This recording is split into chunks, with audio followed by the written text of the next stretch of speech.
महाकाय सूर्यकोटि समप्रभ निर्विघ्नं कुरु मे देव सर्वकार्येषु सर्वदा।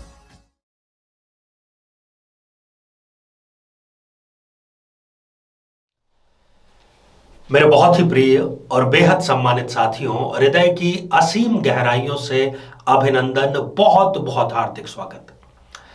साथियों, कन्या लग्न, जितने भी सीधे सच्चे स्पष्टवादी लग्न होते हैं उनमें से एक लग्न है कन्या लग्न।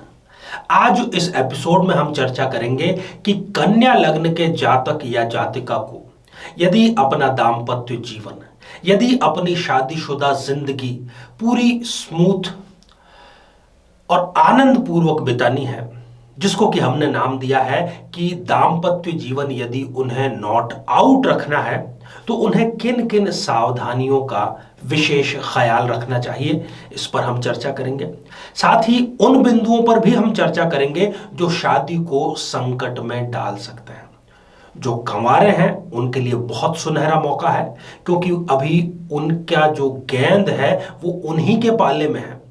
अभी कुछ भी बिगड़ा नहीं है, अभी कुंडली मिलान की पूरी प्रक्रिया बाकी है, इसलिए वो इसका 100% लाभ ले सकते हैं। और जो शादीशुदा हैं वो भी अपनी जन्म पत्रिका हाथ में उठा लें और देख लें कि क्यों उनको परेशानी का सामना करना पड़ रहा है। साथियों, इस विशिष्ट श्रृंखला में हम आज कन्या लग्न के बारे में चर्चा कर रहे हैं। इससे पूर्व के एपिसोड्स में हम चर्चा कर चुके हैं और इसके बाद के एपिसोड में जो बाकी लग्न है 6, उसके बारे में भी हम चर्चा करेंगे। तो आप नियमित रूप से हमारे एपिसोड अवश्य देखिएगा। साथियों, इस पर हम चर्चा करें इससे पहले एक बेहद जरूरी सूचना कि हम हमारे प्रत्येक एपिसोड के अंत में किसी न किसी जातक के प्रश्न का उत्तर देते हैं, और ये प्रश्न हमें प्राप्त होते हैं आप लोगों के ही द्वारा YouTube कमेंट के माध्यम से। जब भी आप अपना कमेंट लिखना चाहें, उससे पहले #आचार्य चंद्रकांत इस शब्द का प्रयोग जरूर करें। और साथ ही बेहद आसान सा प्रश्न जो इसी एपिसोड से संबंधित होगा, आपके ज्योतिष के ज्ञान को बढ़ाने वाला होगा और इसी एपिसोड के अंत में आपसे पूछा जाएगा, उसका सही उत्तर साथ में जरूर लिख करके भेजिए। तो आइए साथियों, बिना किसी देरी किए जन्म पत्रिका के माध्यम से जानें कि कब कन्या लग्न के जातक की जो दाम्पत्य जीवन है वो क्लीन बोल्ड हो सकता है या वो पारी खेलेंगे नॉट आउट की। साथियों, ये आप स्क्रीन पर जो 2 जन्म पत्रिकाएं देख पा रहे हैं, ऊपर जन्म पत्रिका जो कि 6 नंबर से प्रारंभ हो रही है, अर्थात वो है कन्या लग्न की जन्म पत्रिका। नीचे एक खाली जन्म पत्रिका है। कन्या लग्न की जन्म पत्रिका को हमने नाम दिया है आपकी जन्म पत्रिका, और नीचे जो जन्म पत्रिका है उसको हमने नाम दिया है आपके भावी जीवन साथी की, संभावित जीवन साथी की जन्म पत्रिका। अब साथियों, सबसे पहले सकारात्मक, पॉजिटिव और नॉट आउट रहने वाले हम कुछ बिंदुओं की चर्चा करते हैं। सबसे पहला और सबसे महत्वपूर्ण बिंदु है कि यदि कन्या लग्न का जातक कन्या लग्न के ही जातक से विवाह करे, ग्रहों की स्थितियों को अनुकूल बनाने में यह बहुत महत्वपूर्ण भूमिका अदा कर सकता है। कारण यह है साथियों कि कन्या लग्न का जो जातक या जातिका है वो उद्यमी होता है, वो व्यस्त रहना पसंद करता है, उसको खाली बैठना बिल्कुल पसंद नहीं है। और जो कुंडली मिलान है उसका निचोड़ केवल इतना सा ही है। कुंडली मिलान को यदि आप स्वभाव मिलान कह दें, प्रकृतियों का मिलान कह दें, तो बिल्कुल भी गलत नहीं होगा। अब ऐसा व्यक्ति जो कि घोर आलसी है, यदि उसका विवाह आप तेज तर्रार, उद्यमी और व्यस्त रहने वाले व्यक्ति से करेंगे, तो क्या वो जोड़ी टिक पाएगी? मजबूरन यदि टिक भी जाए तो चल नहीं पाएगी वो लंबे समय तक। इसलिए ये ध्यान आप रखें, सबसे महत्वपूर्ण बिंदु। ये संभव इसलिए है कि यदि आप कन्या लग्न का ही चयन करेंगे तो कुंडली मिलान के जो दूसरे एस्पेक्ट हैं, भाव मिलान, गुण मिलान, ग्रह मिलान, वो मिलान करने में बहुत आसानी हो जाएगी। साथियों, दूसरा बिंदु है कि आप अपनी जन्म पत्रिका में ये देखें कि आपकी जन्म पत्रिका में किस अंक के साथ में चंद्रमा लिखा है। यदि उसी अंक के साथ में भावी जीवन साथी की जन्म पत्रिका में चंद्रमा लिखा है, तब भी यहां पर बहुत ही सुंदर और सुखद स्थिति बन रही है। कन्या लग्न का जो जातक होता है बेसिकली वो सीढ़ी दर सीढ़ी चढ़ना पसंद करता है। उसको किसी चीज की भले ही वो सफलता ही क्यों ना हो, कोई जल्दबाजी नहीं है। वो व्यस्त भले ही रहता है, परंतु वो कछुए की चाल से चलना, जो कि मेरी नजर में बिल्कुल श्रेष्ठ है, वो सीढ़ी दर सीढ़ी चलना पसंद करता है। तो यहां पर तालमेल उसका बैठता हुआ तरक्की के लिए स्पष्ट रूप से नजर आएगा। साथियों, तीसरा बिंदु है कि आप ये देखें कि आपकी कन्या लग्न की जन्म पत्रिका में शुक्र देव किस अंक के साथ में विराजमान है। यदि उसी अंक के साथ में जीवन साथी के चंद्रमा विराजमान है तो बहुत बढ़िया तालमेल रहेगा। कन्या लग्न जो है वो दिखावे से दूर रहते हैं, सादा जीवन, उच्च विचार पर इनका यकीन होता है, स्पष्टवादी ये होते हैं।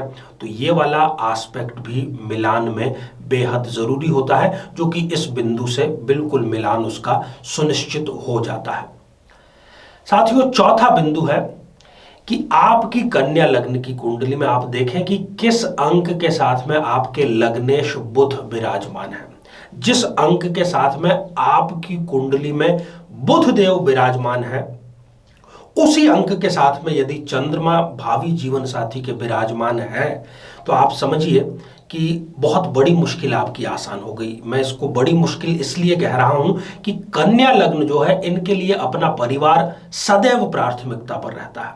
चाहे इनका विवाह हो जाए, परंतु ये अपने परिवार से, अगर कन्या जातक है, लड़की है, क्योंकि लड़की को विवाह के पश्चात अपना घर छोड़ करके एक नए घर में प्रवेश करना होता है, वो अपना मोह अपने मायके से, घर से, माता पिता से नहीं छोड़ पाती, और कई बार ये जो है पति को बहुत बुरा लगता है, और इसी से फिर दाम्पत्य में खटास आना प्रारंभ होती है। तो आप इस बिंदु का ध्यान रखेंगे तो ये खटास कभी भी नहीं आपके आएगी। साथियों, पांचवा और बहुत ही महत्वपूर्ण बिंदु है कि यदि कन्या लग्न का जातक मीन राशि के जातक या जातिका से विवाह करता है तो उसकी 50% से ज्यादा दाम्पत्य जीवन से संबंधित समस्याएं हमेशा हमेशा के लिए स्वतः ही समाप्त हो जाती हैं। साथियों, अब दो ऐसे मैं आपको बिंदु बतला रहा हूं जो कि आपके विवाह को क्लीन बोल्ड कर सकते हैं। अगर आप ऐसा नहीं चाहते तो उनका विशेष ख्याल रखें। तीन ऐसी राशियां जिनसे विवाह कन्या लग्न को नहीं करना चाहिए: कुंभ राशि, मेष राशि और सिंह राशि। इनको सदैव आप मना कर दें। दूसरी बात, आपको जो महादशा चल रही है, जिस ग्रह की महादशा विवाह के समय चल रही है, वो ही महादशा विवाह के समय सामने वाले को, जीवन साथी को, नहीं चलना चाहिए। ये दोनों बिंदु आप ध्यान रखें।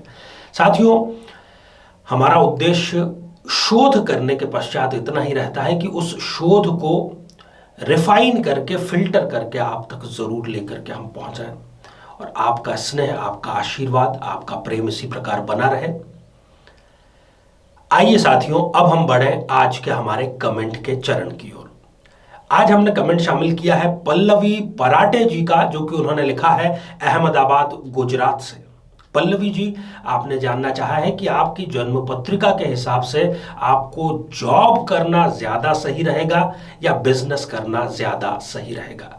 पल्लवी जी, आपकी जन्म पत्रिका में बुध, जो कि स्वयं व्यापार के अधिष्ठाता है, कर्मेश होकर के स्वग्रही हैं, तो आपको व्यापार ही करना चाहिए। जॉब में आपको सफलता नहीं मिलेगी, मेहनत आपकी रंग नहीं लाएगी, इसलिए आप व्यापार ही करें। मेरी तरफ से ढेर सारी शुभकामनाएं। आइए साथियों, अब आज का बेहद ही आसान सा प्रश्न। आज हमने चर्चा की कन्या लग्न की, चर्चा की कुंडली मिलान की। कन्या लग्न के हमने तीन ऐसी राशियां सुझाई है जो कि उनको विवाह के लिए अनुचित है। उन तीनों राशियों का नाम आपको लिख करके भेजना है। साथियों, आप सभी स्वस्थ, समृद्ध और शांतिपूर्वक जीवन व्यतीत करें। नमस्कार। जीवन में किसी समस्या का सामना कर रहे हैं, जैसे कि शादी में देरी होना, पति पत्नी में मनमुटाव या तलाक तक की नौबत आ जाना, संतान का प्राप्त न हो पाना, नौकरी या धन प्राप्ति में बाधा आना, जीवन के प्रत्येक क्षेत्र में किसी न किसी प्रकार की बाधा आना, तो आज ही अपनी जन्म पत्रिका का संपूर्ण विश्लेषण करवाएं और पाएं समस्या से सदैव के लिए मुक्ति।